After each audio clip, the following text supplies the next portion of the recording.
Hello, everybody. Welcome to day 5 of the 16x book club challenge. I'm just waiting for Dee to get on. I'll just show you Dee is the other person that is part of this challenge. I'll just give you a little bit of a rundown. So this is a book club challenge of the 16x book, and in this, what we're doing is, and the purpose of this book is to use the 80-20 principle to create breakthrough results in your life and in your business. So today's chapter is something about allies. I just want to read it exactly as it was. Recruit the support of potent allies,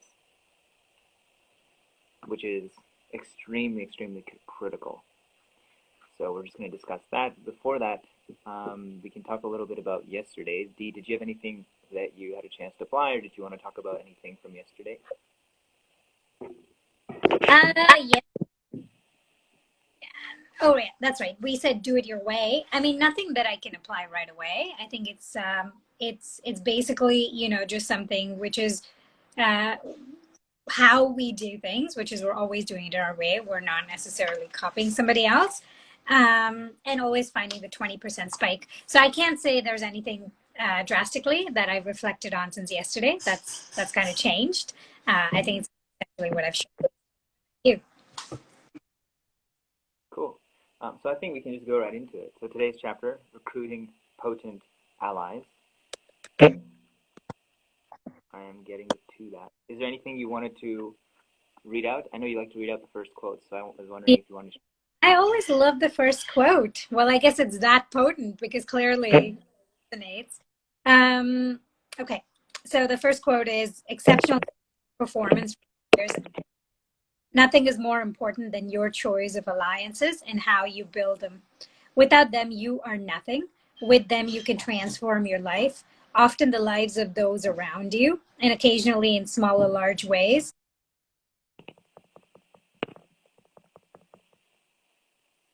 Hey, did you lose me for a second?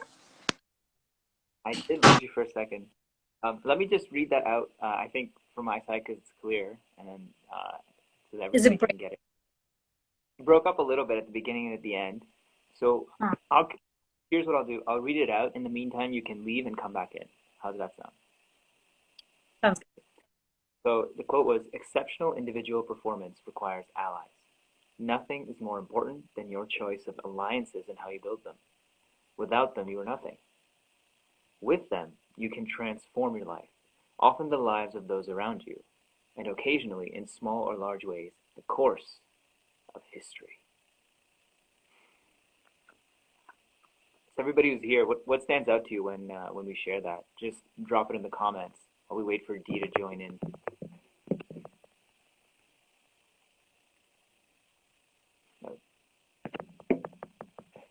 Okay, are you? Oh, okay, there you go. You think I live you think I live in like a developing country with the kind of internet that I have? What do you think I live in Canada? It's so ridiculous. Uh, Maybe my connection. I don't know. I'm pretty sure it's mine. Okay. But yeah, this is such a powerful. It's really beautiful how yesterday we talked about do it your own way, and then today we're talking about allies. Because the structure, what it reveals to me is first off, you figure out what's important for you, what drives you, and then you start to build alliances. Because until you know what your own way is, what you care about, you can't start to build powerful alliances. Because he says, right? He doesn't say, "Oh, nothing is more important than your choice of alliances and how you build them." But in order to know that, in order to do that well, it's important to know what drives you, and then so I think that's really beautiful. Is there anything else specific that you wanted to talk about, like or read out? Yeah, I mean, I think the part where he talks about how he's obviously extremely successful. Richard Cole is extremely successful. How he owes his professional and financial success almost entirely to four other people, and he talks about how they were his partners in the consulting firm. And one other person was also an editor. Maybe we could just talk about some of the allies that we've had over our time that have contributed to our success, because that is very much my own experience that this is not a lone journey. Anyone that is extremely successful, they're not a lone wolf.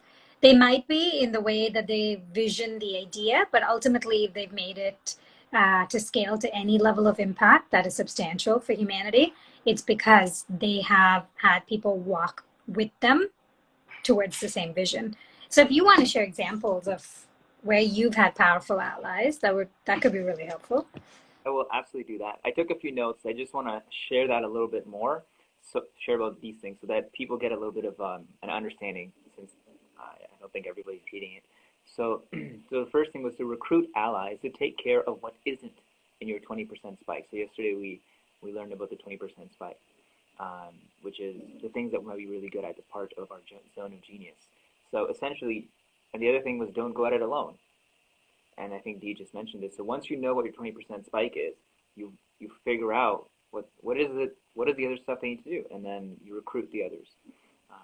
But to do that, you need to understand what drives other people. You need to understand what drives you, and you use that to create agreements for overall advantage, for overall win situations where you're coming together with 3, 4, 5, 100, 1,000 people.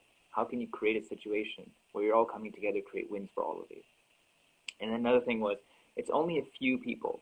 You can make a list of 100 people, and it might be only 1 to 5 people that are going to help you the most, and that you get to help the most as well. Right. So things that stood out, and before I give any examples, just because that was very powerful. And I think really giving any examples is going to tie back a lot to some of the stuff that we shared yesterday, which is, for me, I come from a technical background, and I'm able to bridge the gap between what the human problem is, what the human situation is, along with the technical solution. And in doing so, I'm able to go out and co-create a process where it's like, okay, what is it that we want to build? What is it that's actually going to solve a problem? And then I can communicate with the technical people. I'm not somebody who's going to sit there and program, because I'll give like very specific examples where whenever I was in competitions or trying to build something, I always had people with very specific technical talent. Whether it was somebody who knew front-end programming, somebody who knew back-end programming, somebody who knew CAD, somebody who knew how to physically build products, somebody who knew how the acoustics of a building worked. So this is just different projects that I worked on. And it's like, okay, I don't know. And in those specific situations, in very specific contexts, I would say, okay, what should we do? You give them the opportunity to lead. And for me, it was like, what drives them? And usually it's a curiosity, it's a kind of a passion about that they love this technical thing that they're so passionate about, and they'll do anything for it. And for me, it's coming in and saying, hey, look, let's come together to solve a problem that's actually going to help humanity. And you have this amazing skill. I'm here. We have all these other people. How can we come together to make that happen?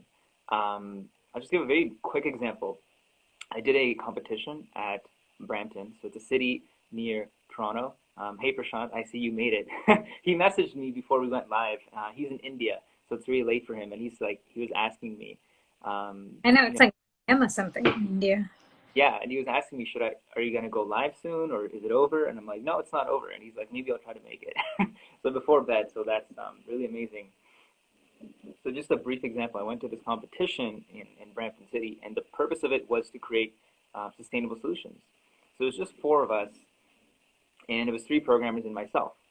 And it was over the course of a day. And since we were in City Hall, I spoke to, I wouldn't call them city officials, but people who worked in the city. Like, what do you call them? I don't know, whatever, city officials. And from there, we were able to figure out what is it that's important for them? What is it that's important for the citizens? What is it that's important for the development of the city? And then from there, it was like, how can we look at who's on our team and create a solution that actually works for the long term, for the city's growth, for the municipality, for the people that work in the municipality, and also for anybody else that lives in the city. And something that's exciting for everyone. And I couldn't have done it alone. Like, there's no way, right? So this thing about, that's just one quick example I'm thinking off the top of my head, but it's like any project, anything that I've worked on, it's like, dude, I can't do anything alone. 100%. Even right now, for example, I'm a coach. I have people in my life for different areas from whom I learn from and who have done different things. And then I'm like, okay, how do I do this? How do I do this? Okay, I know I can go to this person. I'm part of an accelerator right now for coaches. That's my cousin, by the way. Yeah, I thought so. You can see by the last name. Yeah, but um, yeah, that was another thing. Like right now, as I'm part of a coaching accelerator, it's like how can we come together to create a big impact and support each other? And I think that's what the purpose of this is, because we are human beings and we operate in a very social context. And the social context is not about putting each other down. The social context is how can we all come together to create massive value for each other and everybody else involved into our global social network. And I'm not talking about Facebook or whatever. I mean like actual. Yeah, totally, totally. I think in my case, I've had a few very powerful allies. I think my most powerful ally is my life partner, my husband, Keith, because he has really extremely supportive of the entrepreneurial journey, and he himself. And it's very hard at times. Like if you have a life that is very risk averse, you can't go off and be an entrepreneur, especially if you're trying to build a partnership. If they're risk averse, I would say that has been a powerful alliance because we've always been completely aligned on our values for what it is that we want to do with our time and energy while we're here on the planet. And he's been extremely supportive. And even now, essentially, I've been now taking a couple of years to experiment and test different kinds of ideas. And I think the fact that we have this partnership so supportive and encouraging and is willing to invest our money into all of the experiments has been really profound for me. And I think especially this is more for women than it is for men, perhaps. I'm not really sure. But I think for women, it's important because what is our vision for our life? And then when we find a partner, are they supporting that vision for our life? Because it goes beyond the initial attraction and beyond the initial romance, right? What is the long-term vision for your life? And then is the partner that you're choosing beyond the physical attraction, are they also aligned with your vision for your life? And are they willing to take the risks and make the sacrifices so you both can hit direction? So I would say that's a powerful alliance, and maybe a lot of people don't necessarily think about this in terms of like their own personal alliances. But I found that to be a very strong foundation for everything I've done. And I met my husband about 13 years ago. So it's just been a very strong foundation. And I would say the second type of allies I've had are coaches. That's exactly it. Like I have a social media marketing coach for the work that we're doing for Dirt Magicians, who's coaching me. I have a personal life coach. And then I work with an energy coach, which is specifically people that help you change the energy frequencies in your body. And then, of course, we have Sadhguru, right, who is our guru, and that's guiding light in our lives as well. And often I think people don't necessarily associate having a model like that as being an ally. But I find that, that's been a strong alliance for the past decade in my life. And it's really kind of helped me build my own compass because of the tools that he has shared. It's helped me build a compass. So allies are not necessarily people that are in your periphery, immediate periphery in your personal life, but they also have an influence in your life in some other intangible way as well.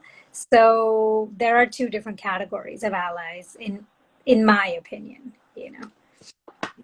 Actually, it's really interesting you bring this up because I just want to share this. Like because I've also had people pointing out many blind spots. Because what I've done is, like for example, my life is with my family.